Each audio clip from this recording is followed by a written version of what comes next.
40개 의과대학이 수업 거부 중인 의대생에 대해 유급과 재적 대상을 오늘 확정해서 보고합니다. 이런 가운데 정부는 사직한 전공의 가운데 복귀 희망자가 있다면 추가 모집을 검토하겠다고 밝혔습니다. 취재기자 연결해 자세히 알아보겠습니다. 이문석 기자, 전공의 추가 모집 내용부터 전해주시죠. 네, 의대 증원에 반발해 지난해 2월 수련병원을 떠났던 사직 전공의를 대상으로 정부가 전공의 추가 모집을 검토하고 있습니다. 원래 전공의 모집은 상하반기로 나눠서 3월과 9월에 이루어집니다. 지금은 5월이라서 올 상반기 모집은 끝났습니다. 현재는 의정 갈등 이전 수준의 12% 수준인 1,600여 명이 병원에서 수련을 받고 있습니다. 전공의는 전문의 자격을 취득하려고 수련하는 의사인데요. 내년 전문의 시험에 응시하려는 고연차 전공의의 경우 이달까지 복귀하지 않으면 규정상 내후년에야 응시가 가능합니다. 이 때문에 정부는 수련을 원하는 전공의가 내년 전문의 시험에 응시할 수 있도록 이달 추가 모집을 고려 중이라고 밝혔습니다. 하지만 사직 전공의 절반 이상이 다른 의료기관에 재취업해서 근무하고 있는 상황이라 5월 모집이 현실화해도 얼마나 복귀할 수 있을지는 알 수 없는 상황입니다. 네, 의대 증원에 반발해서 수업을 거부하고 있는 의대생들의 유급 대상이 오늘 확정된다고요? 네, 그렇습니다. 교육부는 각 의대의 유급 재적 현황을 오늘 24시까지 보고받기로 했습니다. 결과는 바로 발표하지 않고 이르면 이틀 뒤인 9일쯤 공개할 예정입니다.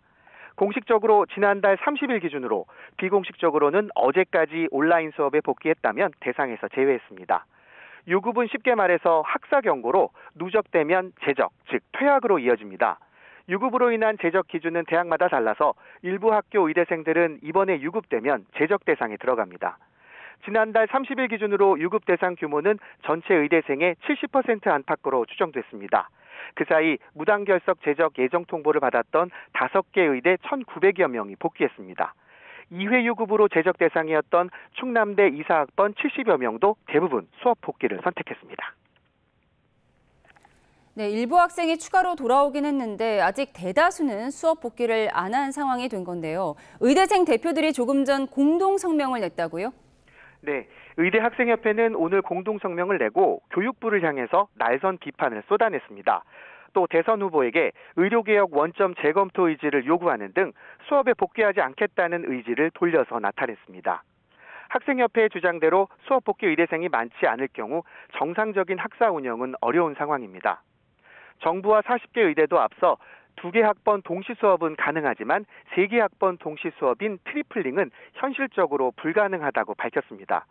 그래서 이미 전북대와 동아대 등은 신입생이 수강 신청 우선권을 갖도록 학칙을 개정했습니다. 다른 대학들도 비슷한 방식으로 수강 인원을 제한할 거로 보여서 재학생들은 수업 거부 결정에 대한 불이익을 감수해야 할 거로 보입니다. 지난 5일 이주호 대통령 권한대행은 유급이나 재적 철회도 추가 학사 유연화도 없을 거라고 다시 한번 강조했습니다. 또 재적 결원은 대학이 편입학을 통해 보충하도록 지원하겠다는 뜻도 밝혔습니다.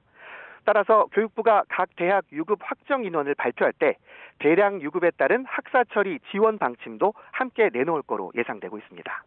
지금까지 교육부에서 YTN 이문석입니다.